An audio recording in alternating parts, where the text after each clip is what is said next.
ஆசீர்வதிக்கும் தேவன் நம்மை ஆசீர்வதிப்பாரே. துதி ஸ்தோத்திரம் இயேசுநாதா, துதி உமக்கே என்றுமே. இன்று ஒரு வசனம். முதிர் வயதும் நரை மயிருள்ளவன் ஆகும் வரைக்கும் என்னை கைவிடீராக. சங்கீதம் 71:18. கர்த்தருக்கு பிரியமான தேவனுடைய பிள்ளைகளே, இயேசு கிறிஸ்துவின் நாமத்தினாலே உங்களை வாழ்த்தி ஆசீர்வதிக்கிறோம். முதிர் வயதாகி சமகால நினைவுகள் மறக்கப்பட்டு நமது பழைய நினைவுகள் துளிர்விடும் நிலைக்கு தள்ளப்படும் போது முதியவர்களும் சிறுபிள்ளைகளைப் போல ஆகிவிடுகிறார்கள். உணர்வும் நினைவும் நன்றாயிருக்கும் போதே குணாதிசயங்களை சரி செய்து விடுவது நமக்கு அவசியம். தவறும் பட்சத்தில் நாம் கேலிக்குரியவர்களாக மாறக்கூடும். 71ஆம் சங்கீதத்தை எழுதியவர் முதிர் வயதானாலும் அதுவரையிலும் கர்த்தர் செய்த நன்மைகளை நினைத்து பார்த்து தனது வாழ்நாள் முழுவதும் கர்த்தருடைய கிருபை நிறைவாக இருந்தது என்று பாடுகிறார்.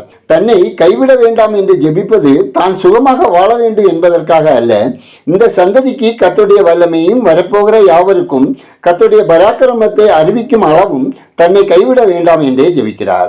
இறுதி வரை கர்த்தருடைய மகிமையை பாடி துதிக்கும்படி, தன்னை மறுபடியும் புதுப்பிக்கும்படி முதிர்ந்த வயதிலும் கேட்கிறார். தேவ பிள்ளையே, கர்த்தருக்கு நமது வயது ஒரு பொருட்டல்ல. இன்று முதியோர் ஒரு கேள்விக்குறியாகவே வாழுகிறார்கள். மன அழுத்தத்துக்கு ஆளாகி கவனிப்பாரற்றவர்களாக, மன சந்தோஷமற்றவர்களாக, வியாதியோடு சஞ்சலப்படுவது துக்கத்துக்கு உரியதாகும். ஆனால் கர்த்தருக்குள் எவரும் எந்த வயதிலும் சங்கடப்பட வேண்டியது இல்லை. அவர்கள் முதிர் வயதிலும் கைதந்து புஷ்டியாய் இருப்பார்கள் என்பது தேவ வாக்கு. ஆகவே முதிர் வயதோ இளவயதோ தேவ வார்த்தையாலும் துதியாலும் நமது இருதயத்தை நிரப்புவோம். அப்பொழுது எதுவும் நம்மை கர்த்தருக்குள்ளான சந்தோஷத்திலிருந்து பிழிக்கவே முடியாது. தேவாதி தேவன் முதிர் வயதும் நரைமயிர் உள்ளவன் ஆகும் வரைக்கும் நம்மை கைவிடாமல் நடத்துவார். ஜெபம் செய்வோம். எங்களை நேசிக்கும் அன்பின் தேவனே, நீர் என் வாழ்வு முழுதும் பாராட்டின நன்மைகளையும் கிருபைகளையும் இந்த நாளில் நினைவு கூர்ந்து உம்மை துதிக்கிறோம், ஸ்தோத்தரிக்கிறோம். ஆண்டவரே, நீர் எங்களுக்கு தந்த பெற்றோர்களுக்காக நன்றி. வயது போன நிலையிலும் அவர்களை கவனிக்கவும், அவர்கள் சமாதானமும் ஆறுதலும் பெற்று வாழும்படி நாங்கள் அவர்களை கனப்படுத்தி நடத்தவும் நீர் எங்களை நடத்த வேண்டுமா ஜெபிக்கிறோம். ஆண்டவரே, உங்க அன்பு பிள்ளைகள் அனைவரும் பெற்றவர்களை முதியவர்களை கனம் பண்ணி அன்பு செலுத்தி பராமரித்து உங்க கற்பனைகளை காத்து நடக்க இரக்கம் செய்யுங்க. ஆண்டவரே, வயதான முதிய பெற்றவர்கள் பலவீனங்கள், கைகால் மூட்டு வலிகளிலிருந்து அவர்களுக்கு ஆரோக்கியம் சுகம் தந்து பூரண ஆயுசுடன் பிள்ளைகளுக்கு ஆசீர்வாதமாக வாழவும், பிள்ளைகள் அன்பும் இரக்கத்துடனும் பெற்றோரை கனப்படுத்தி பராமரிக்க வழி நடத்துங்க. ஆண்டவரே, இன்று ஒரு வசனம் கேட்கிற ஒவ்வொரு மக்களின் அனுதின கடமைகளில், குடும்ப உறவில், சமூக வாழ்வில், திருச்சபை காரியங்களில் உங்களுக்கு பிரியமானதை செய்து பெற்றோரை முதியவர்களை கனம் பண்ணி ஆசீர்வாதமாய் வாழ தயவு செய்தல ஜெபிக்கிறோம்.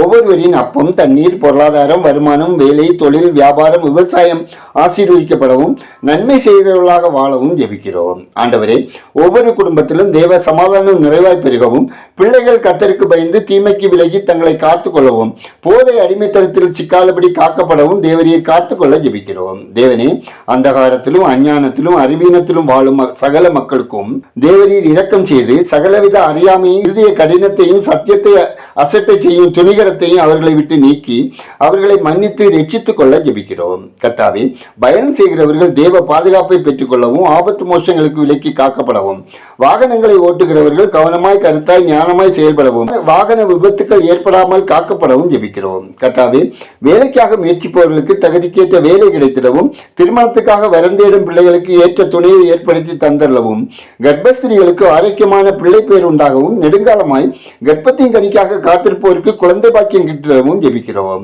ஆண்டவரே, எங்கள் தேசம் ஆசீர்வதிக்கப்படவும், மக்கள் கர்த்தரை அறியும் அறிவில் வளரவும், ரட்சிக்கப்படவும், ஆட்சி பொறுப்பில் இருப்போருக்கு தேவ பாதுகாப்பும் ஆலோசனையும் தந்து உண்மையாய், நேர்மையாய், நீதியாய், நேர்மையாய் மக்கள் நலனில் அக்கரிசனையுடன் செயல்படவும் வழிநடத்திட ஜெபிக்கிறோம். கர்த்தாவே, ஊழியர் நலன் காக்கப்படவும், ஊழியர் தேவைகள் சந்திக்கப்படவும், ஆத்ம ஆதாய பணியில் ஏற்படும் தடைகள் மத்தியிலும் தேவ பலத்தோடு ஊழியம் செய்யவும் தேவன் கிருபை செய்திட ஜெபிக்கிறோம். எங்கள் ஜெபத்தை கேட்பவரே, அதற்கேற்ற பதில் தருகிறவரே, உமக்கு நன்றி சொல்லுகிறோம். துதிக நன்மையை உமக்கே செலுத்துகிறோம். இயேசுவின் நாமத்தில் ஜெபிக்கிறோம் எங்கள் ஜெபங்களும் நல்ல பிதாவே, ஆமேன்.